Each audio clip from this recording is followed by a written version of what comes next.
You guys ready to get galaxy brained? Because I'm gonna do it. I'm gonna do it. You probably saw during the opening spinner, we have another handheld game to check out on the show, and this one's got some weight to it, and it's got an interesting name. I know why they named it this, but it's one of those things that when you read it in hindsight, it's like, what the fuck were you thinking? We have the RadioShack 4IQ game. Let that sink in. 4IQ game, which means that this is a game that anybody can play, even the people who make the levels that wind up on Your Level Sucks. This is truly an everyman's game. Now, I know some of y'all are looking at this LCD screen and you're probably thinking, Draco, that's a fucking Pro 200 again. You found another one, didn't you? I don't think so, because it's actually only called 4IQ game because there's only 4 games on it. It's not a handheld game meant for fucking idiots. It's IQ games, and there's 4 of them. I don't know why they didn't name it the IQ Game 4 or something like that. Maybe that would imply that there were 3 previous releases of it. I don't know. Maybe they should have done that anyways, because if it's IQ Game 4, you might see this and think, wow, this is interesting enough to have had 4 iterations. Well, can't be that bad. I better pick it up. It doesn't even have a fucking calculator. God damn it, RadioShack. But this was released in 1993, back when LCD games were really still competitive in terms of portable gaming. The Game Boy came out in '89, and then the Atari Lynx was also right around that period, and it was maybe what you would call prohibitively expensive for some people to get into. So things like the 4IQ game really made it a little bit more affordable for people who didn't have Nintendo money to get their own handheld game. So I do have batteries in it. It takes 2 AA batteries. Not a whole lot of batteries, considering the original Game Boy took 4, but it's really heavy. Like, I almost just want to take the screws out and open this up and just see if they just put a rock in it or some shit. I don't even know. There we go. 1. Okay, so we got 1, 2, 3, 4. Is there no sound? No, hang on. That's what I don't want to do. I don't want to start the game. Okay, so I guess... Okay, there is a sound indicator. I guess there's just no sound on the menu. So we're going to start off with game number 1 here. What do we got? The buttons... Oh, down starts it. That's why I was like, what the hell's going on? What does this button do? This doesn't... This button, which you think should be the one for starting the game, doesn't do a damn thing. To start the game, you press down. I'm beginning to see why it's called the 4IQ game, now that I think of it. So we're going to try number 1. Apparently you can adjust the difficulty level too, but I'm not going to worry about that. You have 10 levels of difficulty, 4 games. It's the Pro 40. I mean, how hard could they be? Let's figure this out. Is this Tetris?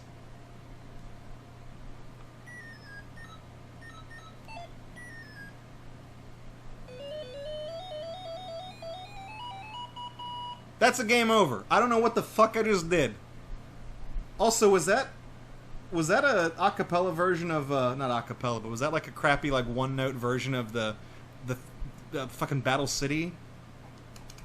How do I... Okay, well this looks like a Tetris game, like if we...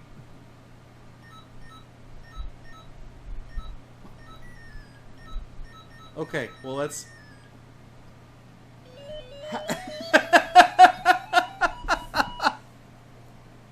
I really don't know how to play this. Do I have to do I have to touch it?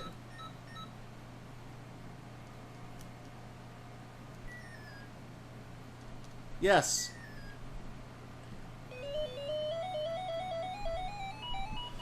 I can't be the... Oh, fuck. I hit my camera. I can't I can't be the only person confused by this. This is only the first game, and I can't figure it out. What is this like? This is some Mensa bullshit right here. Hang on. Hang on. Okay. Left and right. Up. Doesn't... Oh, my, that's a horrible sound. Okay. What?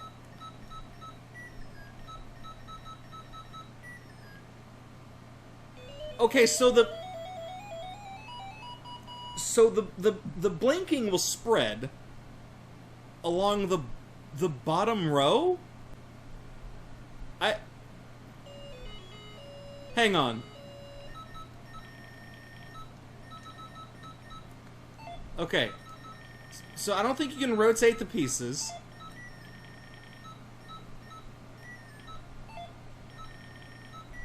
These sounds are horrible, I apologize.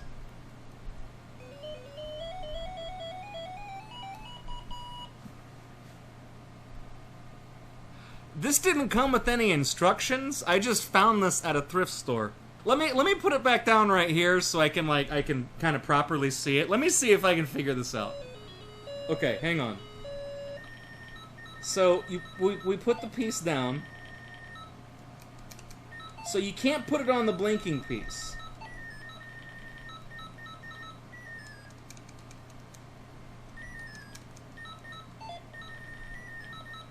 So the thing...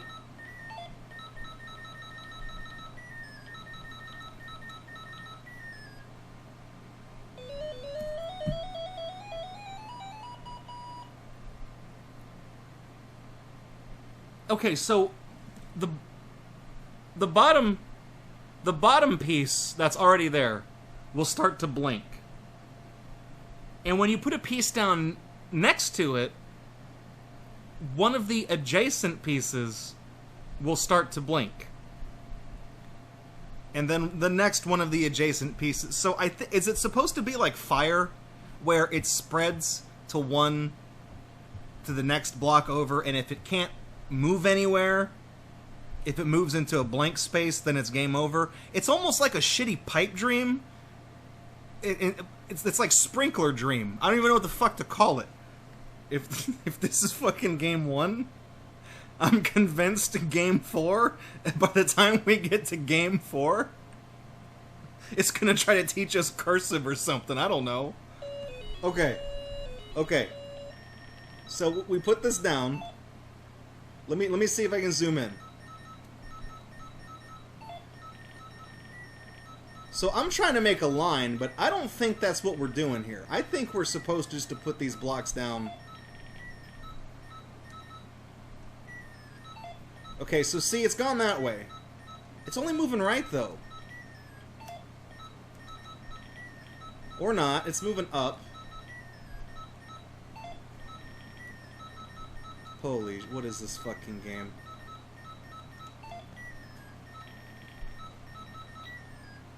And we're dead again. It's also very hard to get this to stay in focus. I apologize. You're not missing much. I mean, if we, it'll focus on this. It's literally just like the Pro 200 block, just repeated a million times. So that's a high score. That's 160. It's probably the world record, as far as I'm concerned, because I'm the only person who's played game 1 of the 4 IQ game long enough to have logged the score. So let's just go ahead. Let's go right on to the next one. I'm gonna try to move this camera a little bit so that I can get a better angle on showing off the game. And we'll try this again with game 2. Trying to find the good angle here.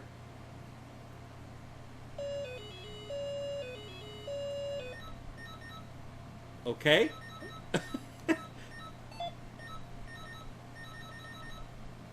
So I'm a bigger piece now. Am I... Oh, wait. Okay. Hang on. I'm filling in this thing at the bottom, this chevron. This is kind of hard, though. I don't have enough time. There's a time limit. I have... they're not even seconds. They're counting down really fast. This isn't an IQ game. This is just fucking impossible. Oh, wait, no. Okay, it went... Okay, I have another counter.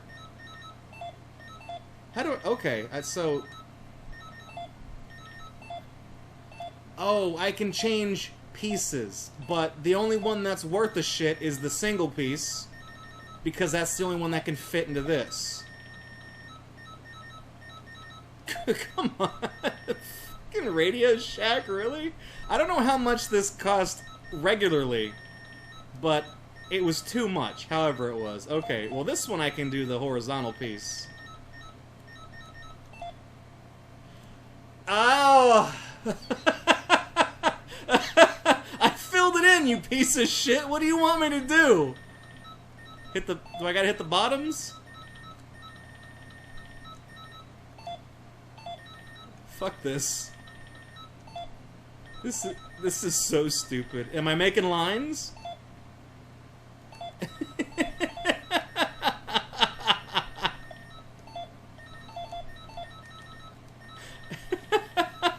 I assume I'm just filling up the screen. This is horrible. Alright. So we're going to put this piece right here. Put this one right here.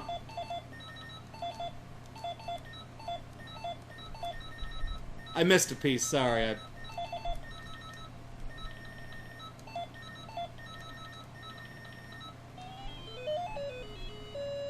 Okay.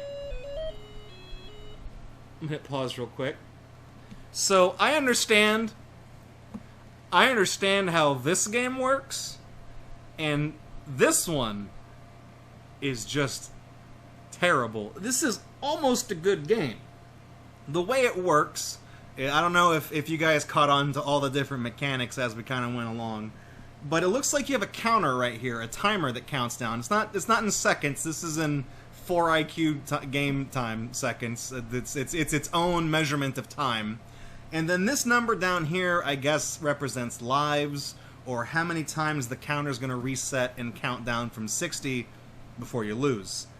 And what you're supposed to do is you have these blocks, and pressing this button changes the block you I think. Yeah. When you're in the top half of the screen, it'll change your block. And when you're down here, it'll set the block. And you have to basically fill in up to this top right here. You have to fill in all the gaps. It's almost a decent idea for a game, but this is like Atari 2600 tier shit. So we've been playing this on level 0. What if I crank it up to 5? What does that do? You know, you saw what I did. You gotta press down to start it. So it just changes the puzzle. So if we were to go to this and go to level 1... No, that's not the level we were on. So there's probably quite a few levels to this, like stages, I guess. I don't know. What's all the way up at level 9? I mean, it almost looks like it's generated like an Atari game. Also, hang on. Look at this fucking shit right here. We gotta fill in all this bullshit. This timer's already going down. And this is... we only get one rollover on the counter. Are you fucking kidding me? That is literally impossible. It doesn't take 4 IQ to know that, alright? But it almost looks like this is generating like an Atari 2600 game. I'm not super duper familiar with the way that 2600 games work on like a fine level, like in terms of programming. But I do know that for the most part, a playfield generally has to be symmetrical on a 2600 game, just because that's about what the processor could handle, what little processor there was. And it is possible to have asymmetrical playing fields through some unique trickery, but in order to save resources, most Atari games, when you turn them on, it's just going to be the left and the right sides of the playfield are going to be mirrored copies of each other, and that just made it easier. I think all of Indy 500's levels, the little race car game, I think those are symmetrical. And I almost want to say... No. I don't know if adventures screens are symmetrical, because some of the invisible mazes, I don't know if those are symmetrical mazes. But I do know the game gets around it and kind of makes it asymmetrical with the magic bridge. But I could talk about Atari games like for the entire rest of this goddamn stream, so I'm not. Let's just go ahead and try game number 3. Why don't we? Why don't we? Let me hover hand my camera here. Here we go.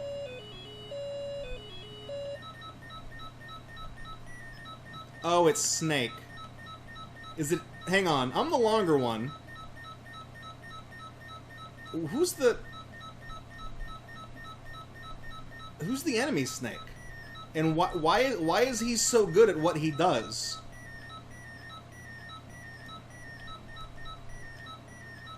Okay, so the little apples... Or, what I mean, I say apples. I'm used to playing Rattler Race on the 3.1.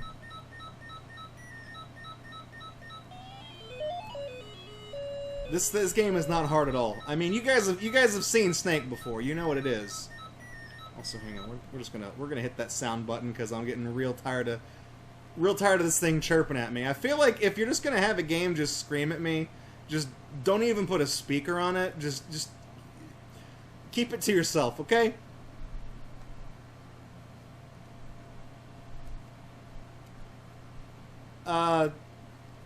It's competent. I would probably have to say, in terms of playability, this is probably the best game on the handheld. You guys want to see what happens when I touch the other Snake? It probably just kills me. Let's put the sound back on for that. Come on. Oops, shit. I died while trying to do it. My bad. Okay. Hit me. Yeah, that's all it does. That's it. That's all we get. That's all we get. I don't need to stay on Snake for too long. You guys know what Snake is. If you've ever had a mobile phone in your life, you played Snake. If you've ever been to any 100,001 freeflashgames.biz, you've played some iteration of Snake. You've played this game. And this is, out of the games we've seen, it's the best one so far, which means the bar is not set very high. Okay, so this is number 4. This could be anything. It's gonna be bad. It could be Tetris, too. I mean, I'm surprised we haven't gotten some kind of stolen Tetris variant, so place your bets.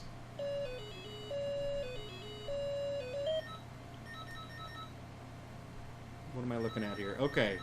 Oh, you know what? I know what this is. I know what this is. Check this out. If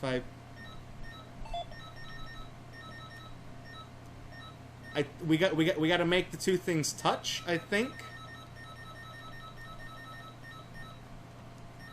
It'd be nice if I could put a fucking piece down. Why can't I put the piece down?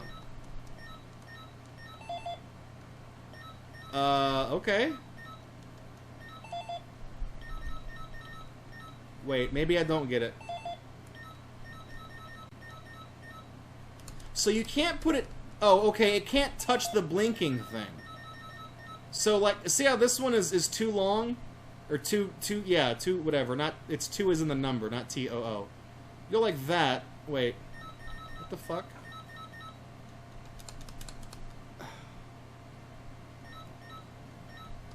Oh, it needs to be 3 long. What is this crap?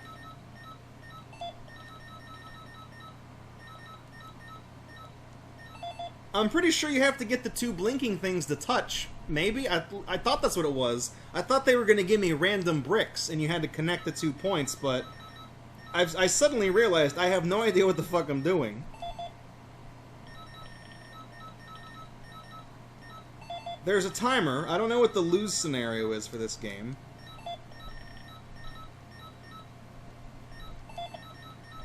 Okay, I'm starting to screw up.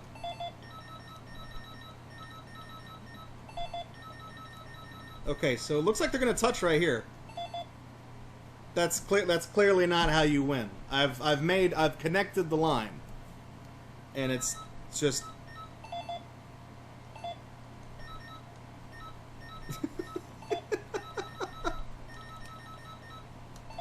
I almost feel like I'm not smart enough to play this. So when you put a piece down in this, I'm also not trying to draw anything weird. It looks like I've drawn a dude bending over with his dick out, like poking out right here. I don't know what the fuck I've done here. It's like I've tried to draw a volleyball sprite for the Atari, and the game is so bad he's just keeled over and fucking died. Maybe you're just supposed to fit as many pieces on the screen as you can. Basically, I've noticed that as long as the piece that you put down is touching a square that's not flashing, it'll let you put it down.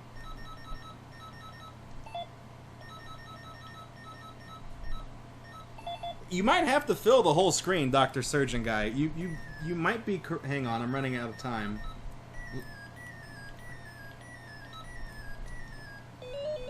Okay, well, I got a game over on that one. That's another game where I don't think you can actually fill up the entire screen because they give you so little time. And there's so many... I don't know, pixels? There's so many squares on the screen that I don't think there's enough time to do that. It's got to just be like a score attack thing. But speaking of, I noticed it did save our high scores for these games. So I guess there's either is there an internal battery? It doesn't say that there's an internal battery. It just says you have to use 2 AA batteries. I wonder... No, wait, we have turned this off and turned it back on, though. If I do that and turn it back on, it'll still say 160 points.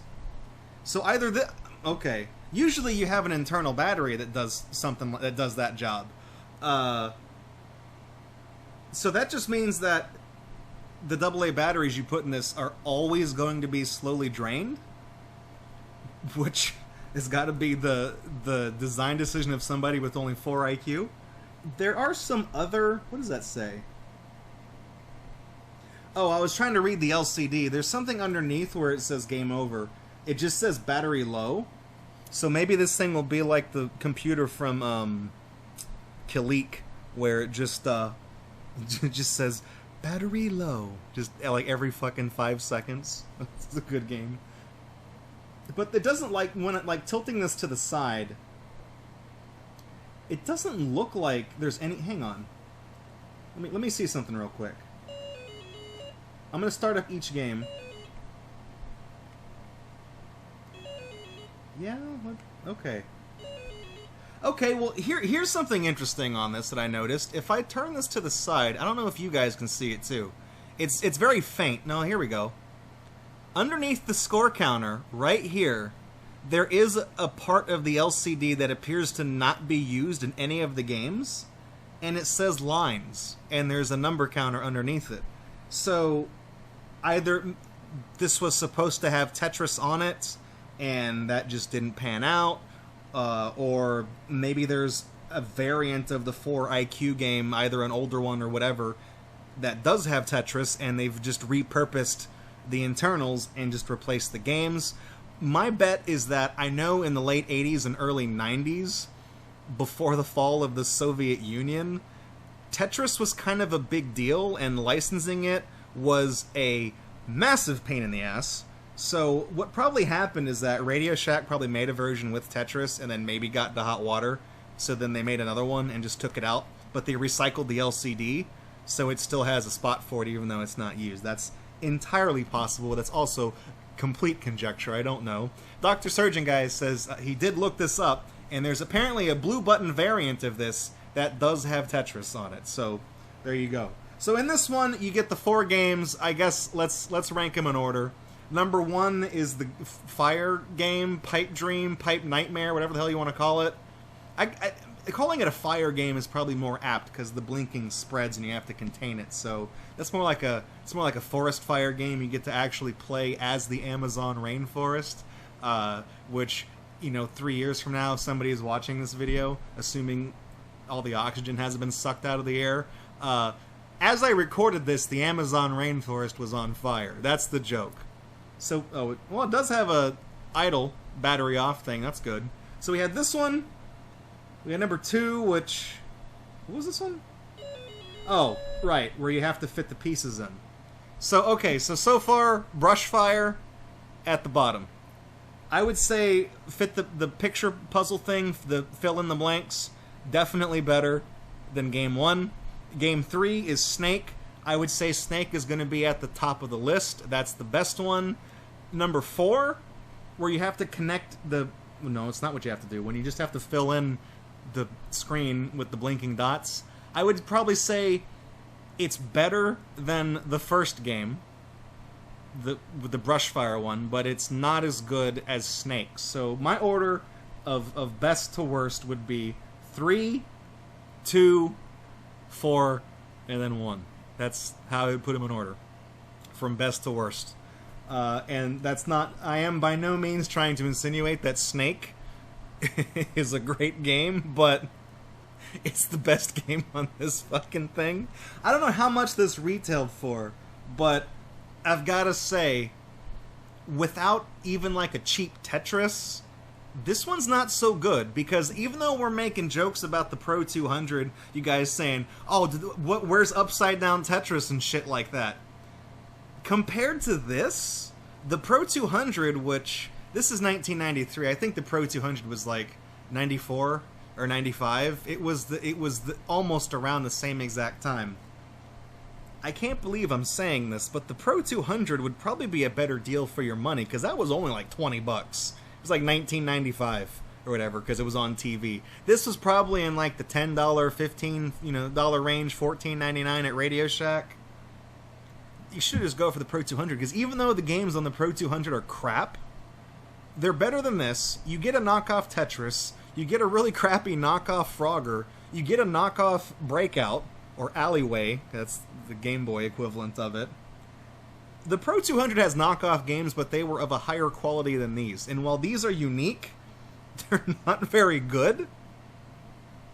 The only thing on here that's interesting in a unique way would be Game 2, where you had to fill in all the blank stuff. But even then, it's really tedious. I like it because I've never seen anything like it before in the context of crappy old handhelds. If this were 1993 and somebody gave me this, I would not be happy with... I wouldn't like that. I think it's a cool thing to have in my collection, the RadioShack 4 IQ game. I don't know how much these go for online. I should have looked that up before I did the stream. So unfortunately I don't know. But in terms of something to play, like if you're an enthusiast, maybe if it's not gonna break the bank, it's worth checking out just for game number 2. And maybe if you're just really curious about 1 and 4, because again, I've never seen those before. But if you're looking for quality, like for something to play, I know people out there, I mean, fuck, I bought this because I thought it'd be interesting to mess around with. It's not a very good thing. It doesn't come recommended for the quality of games, it's just because they're unique. Anyways, that's the RadioShack 4 IQ game. According to Dr. Surgeon Guy, there is a variant with Tetris on it. I don't know how many more there are, so, maybe if I come across a second one, I'll do a follow-up, I'll take a look at another one. I'm always looking for weird shit like this. I will say, I did find this one at a thrift store only a couple of years ago, so it's worth going to thrift stores. You can still find, like, okay stuff there sometimes. This screen was really fucked up when I found it, because I don't know what it is with the thrift store I go to, but they always put the price tag on like the worst possible part of the device. You would think you could just stick it on the back. I mean, somebody even wrote R on this in a fucking grease pencil. You could just stick it right here or here on the back or whatever. They stuck the price tag on the fucking screen, which meant that I had to really be careful when cleaning this. You could probably still see the streaks from me, using rubbing alcohol and trying not to damage it. Don't do that. If you work at a thrift store like a Goodwill or some shit, I know you probably hate your job. Don't do that. There's literally the remaining 90% of this thing's surface area, with the exception of this, is an acceptable place to put a price tag sticker. Use your fucking heads. Come on. I got a ping in Discord. Dr. Surgeon Guy found pictures of the box on this. The First game was called Pipe Game, which I guess I was correct in saying it was like Pipe Dream. Second one, where you filled in the thing, was called Puzzle Game. Whatever. Third one, Snake. Fourth one is called Connect Game, and the preview picture does show... it does show the player trying to connect the two things, so I guess I wasn't wrong about that. That's really strange, but okay. I just figured I'd throw that out there. Thank you, Dr. Surgeon Guy. I probably should have done a little more research before I did the stream, but... Thanks for checking out this video. Leave a like if you liked it, leave a dislike if you didn't. Either way, your feedback is appreciated. And you can also subscribe to GatorBox if you like this content and want to see more of it from us. Catch us live Friday nights at 9 p.m. Central at twitch.tv/GatorBox. If you'd like to support this channel, you can do so at patreon.com/GatorBox or streamlabs.com/GatorBox.